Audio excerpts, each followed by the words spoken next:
영국에 가면 이튼 스쿨이라는 데가 있습니다. 혹시 한번 들어보셨습니까?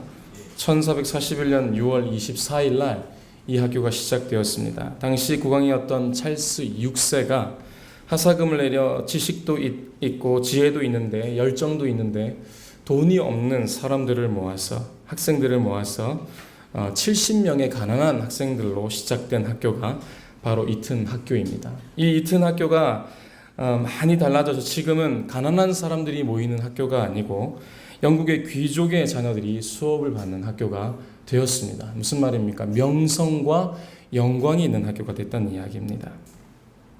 들어가고도 나오기도 어렵지만 이 학교에는 19명의 영국 총리를 만들어낸 유서 깊은 학교입니다. 이 학교의 실력이 얼마나 되느냐?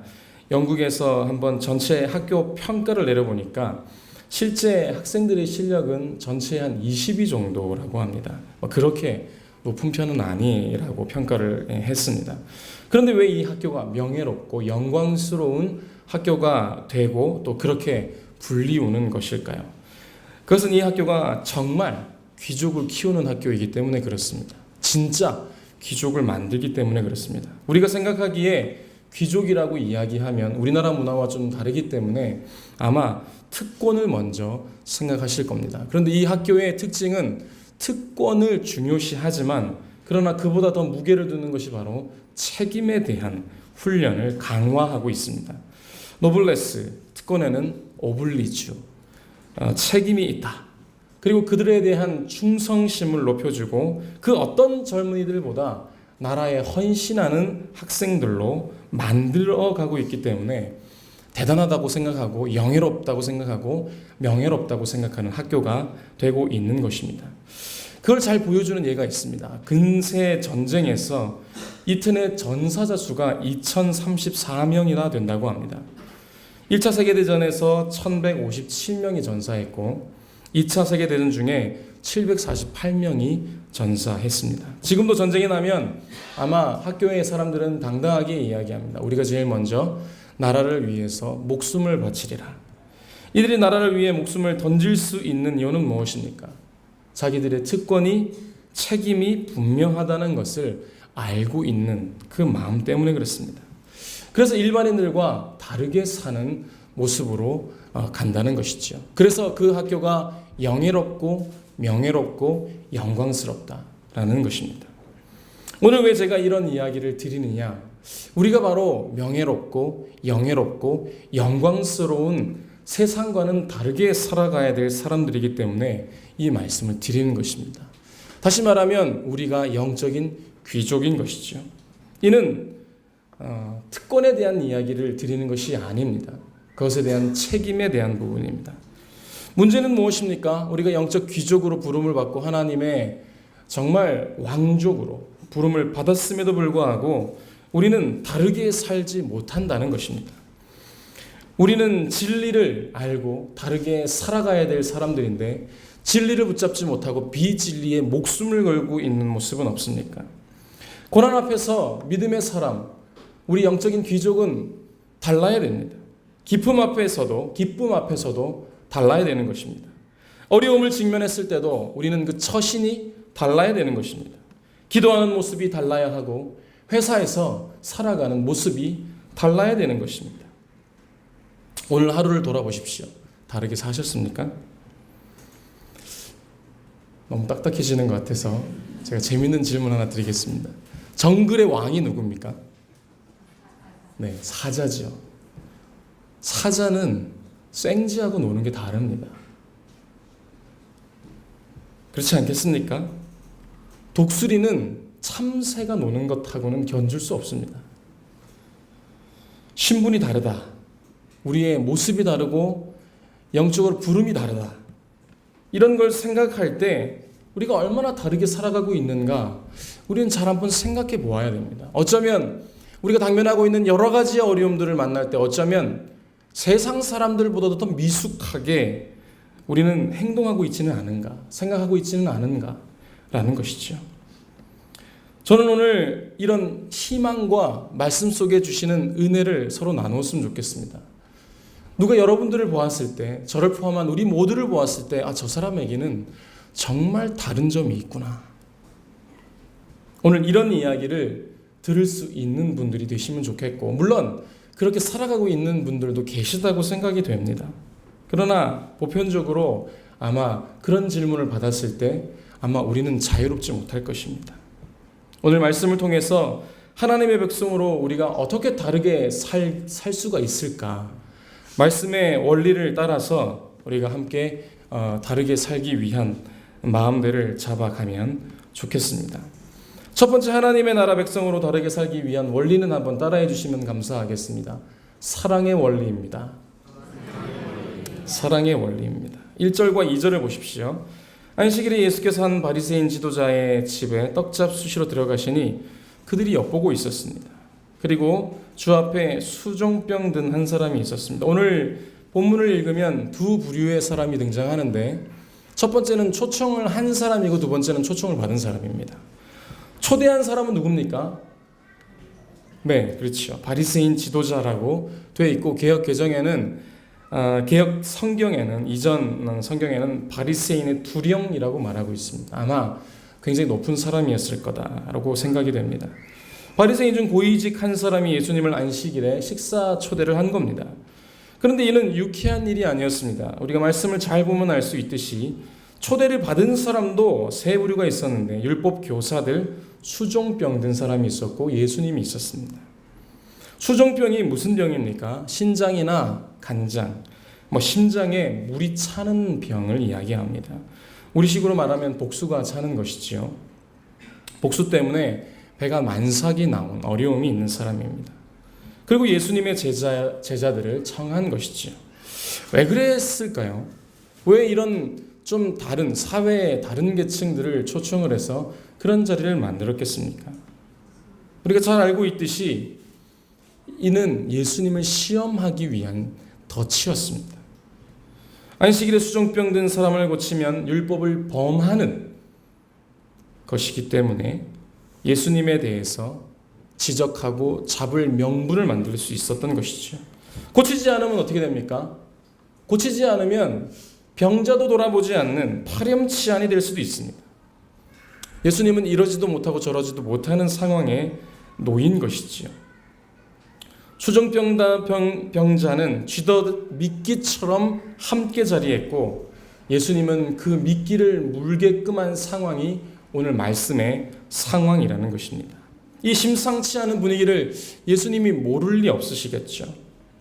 그래서 오히려 그 함정을 피하고 그 함정을 치우기보다는 오히려 함정 속으로 들어가셨습니다. 수종병 든 사람을 고쳐주신 겁니다. 그리고 그 상황을 들어서 가르침을 더하셨습니다. 하나님 나라의 백성의 원리를 가르쳐 주신 것입니다. 다르게 살기 위한 첫 번째 원리를 뭐라고 말씀드렸습니까? 사랑의 원리라고 말씀드렸습니다. 세상은 사랑의 원리가 아니고 규칙의 원리, 법의 원리로 사는 것이지요. 3, 4절을 한번 같이 보시겠습니다. 예수께서 대답하여 율법 교사들과 바리새인들에게 이르시되 안식일에 병 고쳐주는 것이 합당하냐 아니하냐. 그들이 잠잠하거늘 예수께서 그 사람을 데려다가 고쳐 보내셨습니다. 바리새인 지도자가 예수님을 초대한 이유는 율법을 어기는지 어기지 않는지, 그래서 예수님을 잡을 명분을 만들기 위해서라고 말씀드렸습니다. 뻔히 아시면서도 예수님은 치료하신 것이지요. 예수님은 이들의 마음을 아셨을 겁니다. 안식일에 병 고치는 것이 옳으냐 옳지 않냐 라고 물으시면서 오히려 자기들이 물어야 할 질문들에 대해서 예수님은 먼저 선수 치셔서 그들에게 물으신 것입니다. 마음이 들켜버린 율법사들은 오늘 본문에도 나와 있듯이 아무 말을 할 수 없는 상황이 돼버린 것입니다. 그리고는 수종병자를 고친 다음 그 율법사들이 아무 말도 못하고 있을 때에 5절 6절로 예수님은 그 상황을 이런 가르침으로 바꾸셨습니다. 5절 6절을 같이 한번 읽어보겠습니다. 시작. 또 그들에게 이르시되 너희 중에 누가 그 아들이나 소가 물에 빠졌으면 안식일이라도 곧 끌어내지 않겠느냐 하시니 그들이 이에 대답하지 못하니라. 아멘. 속이 시원한 한마디를 던지시고는 더 이상 그들이 아무 말 할 수 없는 상황을 만들어 가셨습니다. 예수님이 가르쳐 주신 원리가 무엇입니까? 사랑의 원리인 것입니다. 종교적이나 사회적인 규칙이 아니라 규범, 법 이런 원리로 살아가는 그들이 걸고 넘어지려 했던 원리가 아니고 그걸 뛰어넘는 사랑의 원리를 예수님은 그들에게 전한 것입니다. 누가 들어도 그런 상황을 생각했을 때 아마 아니라고 이야기할 수 있는 사람은 아무도 없었을 것입니다. 이걸 오늘 말씀에 빗대어 한 문장으로 만들어 본다면 너희 하늘나라의 왕족들은 사랑의 원리로 살아라 이렇게 말씀을 하셨다고 생각합니다. 법대로 산다면 우리가 지금 여기 앉아있을 사람이 과연 몇이나 되시겠습니까? 성경이 말하기를 로마서 3장 23절에 모든 사람이 죄를 범하였다고 했고 6장 23절에 죄의 삭은 사망이라고 했습니다. 그 누구도 죄에서 하나님의 통치의 법 아래서 자유할 수 있는 존재는 아무도 없었다는 것이죠.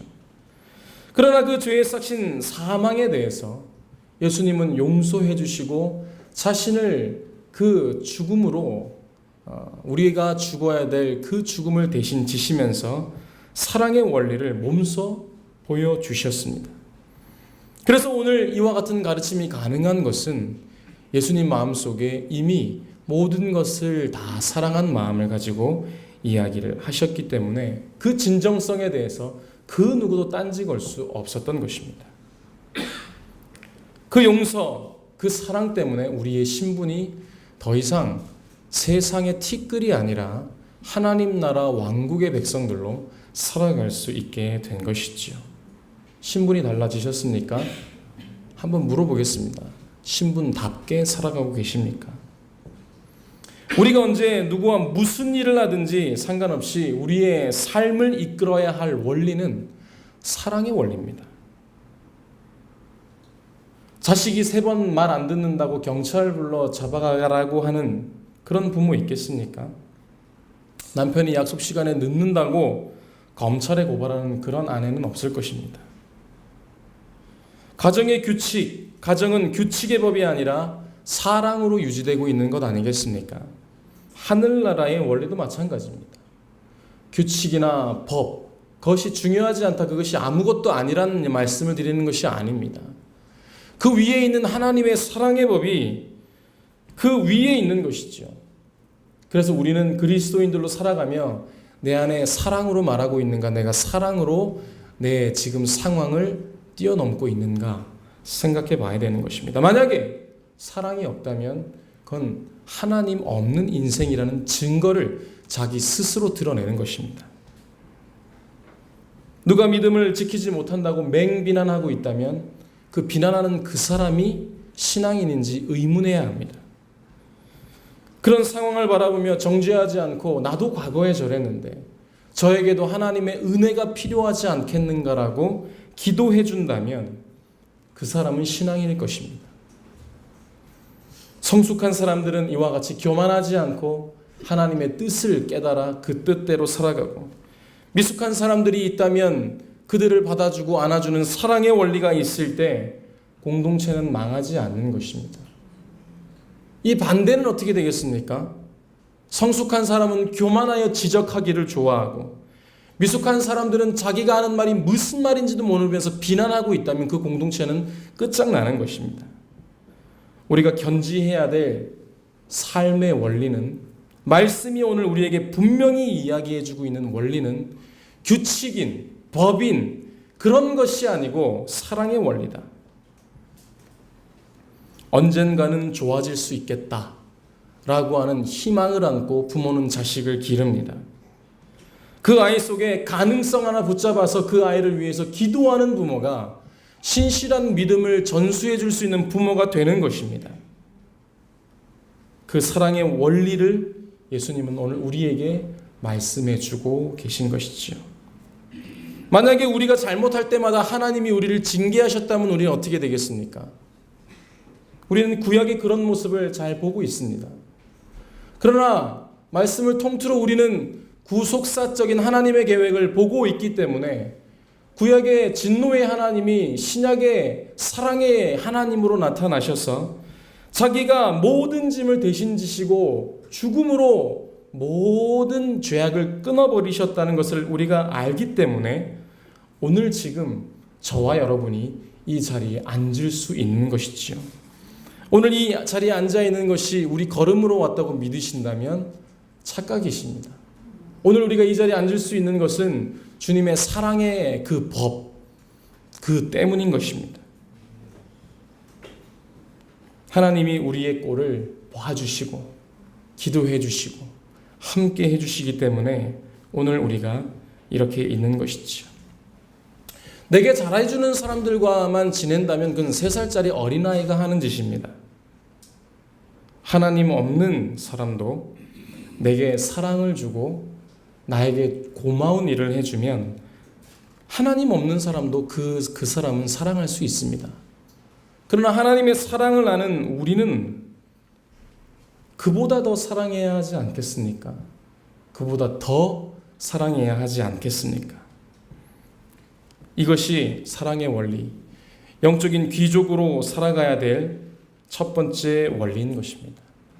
만약에 여러분의 직장 속에 마음에 안 드는 인간이 있으십니까? 저 사람 때문에 내 마음에 평안함이 없다고 생각하는 분들이 계십니까?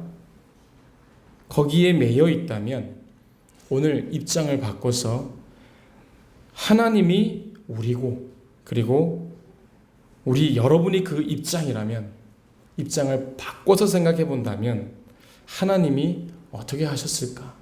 오늘 우리 한 해를 시작하며 예수님이라면 어떻게 하셨을까를 생각해 본다면 지금 내가 하고 있는 생각, 지금 내가 하고 있는 행동 이것이 어떤지 평가해 볼 수 있을 것입니다. 사랑의 원리입니까? 아니면 인간의 이성의 논리입니까? 세상의 법과 규칙의 논리입니까? 오늘 우리가 다르게 지음받았다는 것을 기억하시면서 사랑의 원리로 살아가시는 우리 모두가 되실 수 있기를 바랍니다. 두 번째, 하나님 나라의 백성으로 다르게 살기 위한 두 번째 원리는 낮춤의 원리입니다. 옆에 있는 분에게 이렇게 얘기해 주십시오. 낮춤의 원리입니다. 시작. 낮춤의 원리입니다. 예수님이 보시니까 이야기가 진행되는 동안 7절에 이런 모습이 등장합니다. 7절을 한번 같이 읽어보겠습니다. 시작. 청함을 받은 사람들이 높은 자리 택함을 보시고 그들에게 비유로 말씀하여 이르시되 이런 일들이 있었던 것이죠. 유대인들이 밥 먹을 때 앉는 테이블은 여러분들 한 번쯤 TV에서 보셨을 법한 U자형 테이블에 왼쪽으로 비스듬히 누워서 오른손으로 밥 먹는 그런 나누는 그런 모습입니다. 거기에 U자의 중심, U자를 그었을 때에 알파벳으로는 가장 아랫부분이 되겠죠. U자의 중심이 헤드 테이블입니다. 거기가 제일 상석입니다. 그러니까 거기로 올라가는 걸 예수님이 봤다는 것이죠. 내가 거기 있어야 되는데, 내가 저기 가야 되는데, 서로 이런 자리에 대한 생각들을 예수님은 보신 것입니다. 세상의 분위기는 어떻습니까? 모두가 다 높은 자리, 중심이 되는 자리에 앉고 싶어 할 것입니다. 특권이 있는 자리, 높은 자리에 앉기를 원하는 것이 어쩌면 우리의 당연한 모습입니다. VIP 자리에 내가 앉지 못하면 그 모임이 다시 가기 싫어지는 마음이 있을 수도 있는 것이죠. 내 수준에 맞지 않는 대접을 해준다고 여기가 도대체 뭐 하는 곳인가 라고 생각하고 그 자리를 박차고 일어날지도 모를 일입니다. 그러나 예수님께서 그들의 그런 모습을 보시고는 서로 높아지려 하는 그런 모습을 보고는 낮춤의 원리를 말씀하십니다. 10절과 11절을 같이 한번 읽어보겠습니다. 시작. 청함을 받았을 때에 차라리 가서 끝자리에 앉으라. 그러면 너를 청한 자가 와서 너더러 벗이여 올라 앉으라 하리니 그때야 함께 앉은 모든 사람 앞에서 영광이 있으리라. 무릇 자기를 높이는 자는 낮아지고 자기를 낮추는 자는 높아지리라. 아멘. 무슨 말입니까? 이것은 하나님의 나라의 삶의 원리인 것입니다. 높이면 낮아지고 낮추면 높아진다. 그런데 우리는 이런 원리를 너무나도 잘 알고 있으면서도 사람들 앞에 서기를 좋아하고 영향력 있는 자리에 내가 가야지, 내가 빠지면 마치 모든 것이 안 되는 것처럼 생각할 때가 있지는 않습니까? 남을 나보다 낮게 여기라는 말씀의 원리는 그런 척, 겸손한 척 하라는 뜻이 아니고 정말 끝자리에 앉으란 말입니다. 정말 낮은 자리에서 섬기라는 이야기입니다. 그렇다고 설교 시간에 맨 뒷자리에 앉지 마시기 바랍니다. 앞자리가 다 비었습니다. 내게 주신 은혜, 그 은혜를 생각한다면 낮은 자리에 앉을 수밖에 없는 것이죠. 은혜를 모르는 사람들이 높은 자리에 앉으려 하는 것입니다. 왜냐하면 그 은혜를 모르기 때문에 그렇습니다. 우리 존재가 얼마나 하나님의 은혜를 얻어 있는 존재라는 것을 우리가 기억한다면 낮은 자리에 갈 수밖에 없는 것이지요. 어디 예수님도 이 땅에 낮아지셔서 인간의 모습으로 오셨는데 우리가 높아질 수 있겠는가? 라는 생각은 당연한 것 아니겠습니까? 예수님께서 은혜로 자기를 비어 우리가 하나님의 영적인 귀족이 됐다는 것은 예수님처럼 낮아지라는 이야기지 귀족처럼 직분으로만 높아지라는 이야기가 아닌 것입니다. 우리 모습 속에 하나님을 정말 의지하고 살아가는 삶이라면 이 낮춤의 원리가 당연한 것이지요. 작은 자를 더 크게 여기는 것입니다. 주일학교 아이들이, 어린아이들이 지나갈 때 왜 이렇게 시끄럽게 떠들어대? 라는 생각을 하는 것이 아니고 그 아이 속에 하나님의 나라가 시작되고 있다는 축복을 해줄 수 있어야 되는 것입니다.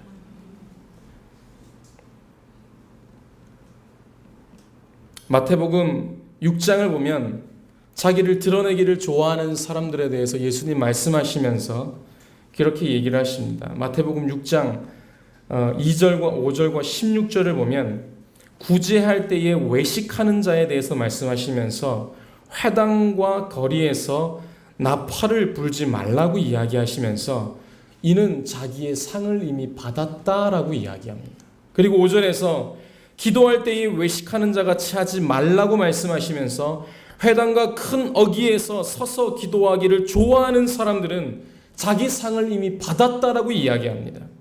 16절에 금식할 때에 외식하는 자들은 슬픈 기색을 보이지 말고 얼굴을 흉하게 하지 말고 오히려 진실함으로 나아가라고 말씀하시면서 그에 반대되는 사람들을 예수님은 이미 그들이 상을 받았다라고 이야기합니다. 무슨 말입니까? 자기를 높이려고 하는 사람들은 하나님이 알아주지 않겠다는 것입니다. 자기를 높이는 사람들은 진심이 아니라는 것입니다. 오히려 자기를 비우고 구제하더라도 기도하더라도 모르게 하는 것, 하나님을 향해 하는 그 진심이 하나님의 상급으로 연결된다고 주님은 우리에게 말씀하신 것입니다. 주목받고 싶고 튀고 싶고 내 영향력이 많은 사람들에게 미치고 싶다고 생각한다면 잠잠히 기도하고 주님의 뜻을 구하는 것이 신앙인으로서 가져가야 될 삶의 원리인 것이지 거기서 앞서서 모든 것을 다 주도할 것처럼 이야기하지만 진심이 빠져버린 마음으로 앞에 서 있다면 그건 하나님이 원하시는 마음이 절대 아니라는 것입니다.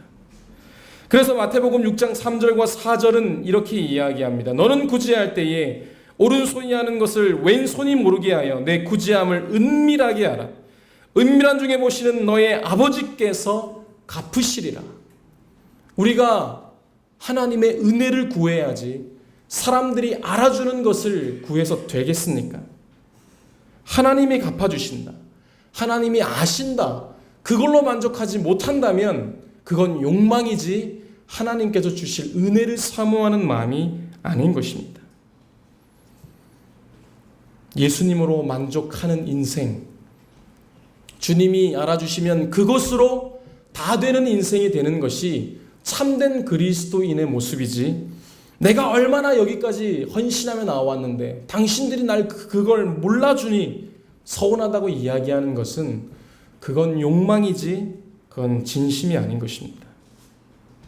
예수님이 빌립보 2장 6, 7절의 모습 속에 제자들이 이렇게 그 모습을 기록하고 있지 않습니까? 그는 근본 하나님의 본체시나 하나님과 동등됨을 취할 것으로 여기지 아니하시고 오히려 자기를 비웠다라고 이야기합니다. 그리고는 종의 형체를 가지사 사람들과 같이 되셨다고 성경은 이야기합니다. 자기를 비우는 원리가 예수님이 오늘 말씀하시는 낮춤의 원리인 것입니다. 자기를 채우려고 하는 그것은 인간적인 원리밖에는 되지 못한다는 것이죠. 예수님께서 보여주시는 이 삶의 원리, 비움의 원리, 하나님과 동등되이 취할 것을 여기지 아니하신다는 것은 의도가 들어가 있다는 것입니다. 내가 그런 의도를 가지고 그렇게 행동한다는 걸 말하고 있는 것입니다. 우리의 삶에도 낮춰지는 원리, 의도하며 낮아지기를 원하는 마음을 가지고 주님을 닮겠다고 나아가야 그 삶이 하나님의 상급을 받을 수 있는 삶이 되는 것이지, 만약 내가 하고 있는 것들을 사람들에게 인정받고자 한다면 그것은 이미 상을 받은 것입니다. 하나님의 은혜는 기대할 수 없을 것입니다. 낮추고 더 낮추면 하나님께서 높여 주신다는 것이지요. 높이고 더 높이면 주님은 낮게 더 낮추신다는 이야기를 성경은 이야기하고 있는 것입니다.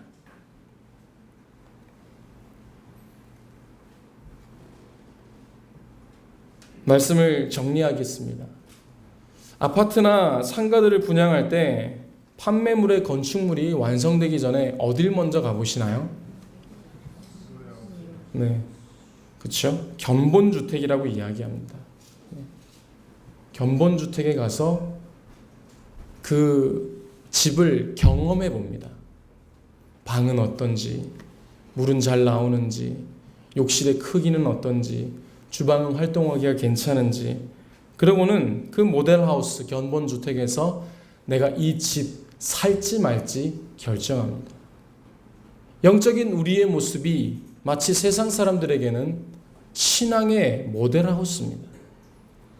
우리가 하나님의 낮춤의 원리, 사랑의 원리로 살아가지 않으면 우리의 모습을 보고 어떤 사람들은 그렇게 이야기하지 않을까 겁이 납니다. 저런 사람이 신앙이냐? 신앙 가지지 말아야지.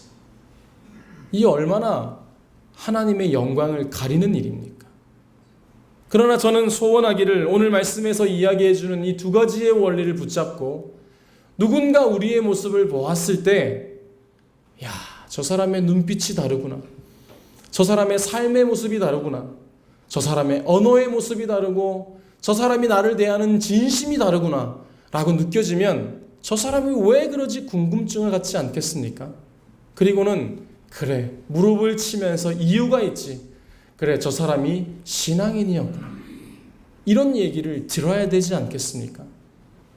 우리의 모습이 만약에 신앙의 견본주택으로 사랑의 원리와 낮춤의 원리로 지어지지 않고 교만의 원리, 낙심의 원리, 분냄의 원리, 화냄의 원리로 세워진다면 우리의 모습이 하나님의 영광을 가리는 가림막이 될 수도 있는 것입니다. 오늘 우리의 모습이 하나님의 영적인 모델하우스로 삶의 원리 두 가지, 사랑의 원리, 낮춤의 원리로 살아가는 우리가 될 때 다른 사람들도 하나님도 우리의 모습을 보며 기뻐하실 것이고 우리도 하늘의 왕족답게 그리스도인답게 살아간다고 이야기할 수 있을 것입니다. 오늘 이 다르게 살아가기 위해 두 가지 원리 말씀드렸습니다. 사랑의 원리, 낮춤의 원리. 그러므로 우리는 노는 것도 달라야 되고 우리는 일하는 것도 달라야 되고 우리의 표정도 달라야 됩니다. 좀 웃어보실까요? 네. 우리의 이 모습을 보고 사람들이 정말 저 사람의 삶의 모습이 다르구나 느끼고 다른 삶을 기대하고 우리 곁에 찾아오게 될 것입니다.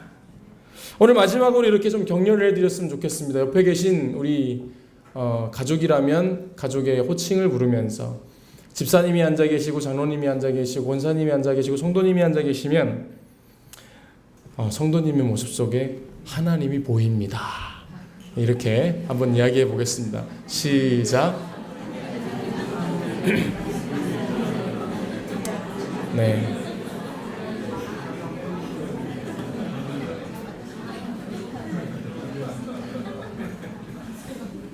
그렇죠. 이렇게 자신 있게 이야기할 수 있었으면 좋겠습니다. 누구누구 속에, 권사님 속에, 장로님 속에, 집사님 속에, 성도님 속에 정말 하나님의 살아계심이 보입니다. 그 사람 속에 분이 보이고 화가 보이고 어떨 때는 정말 하나님이 계신가라는 의심마저 드는 우리의 모습이 없는지 돌아보면서 내 표정과 내 삶과 내 예배드리는 모습과 내 언행과 나의 소소한 습관까지, 그래, 저 사람의 모습이 정말 하나님의 사람의 모습이구나.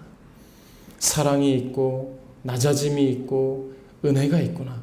이런 이야기를 듣는다면 우리 교회는 전도하지 말라고 해도 사람들로 채워질 줄 믿습니다. 오늘 우리가 이런 삶의 원리, 믿음의 원리를 가지고 영적인 귀족답게 삶의 원리를 바르게 세워가시는 우리 모두가 되실 수 있기를 바랍니다.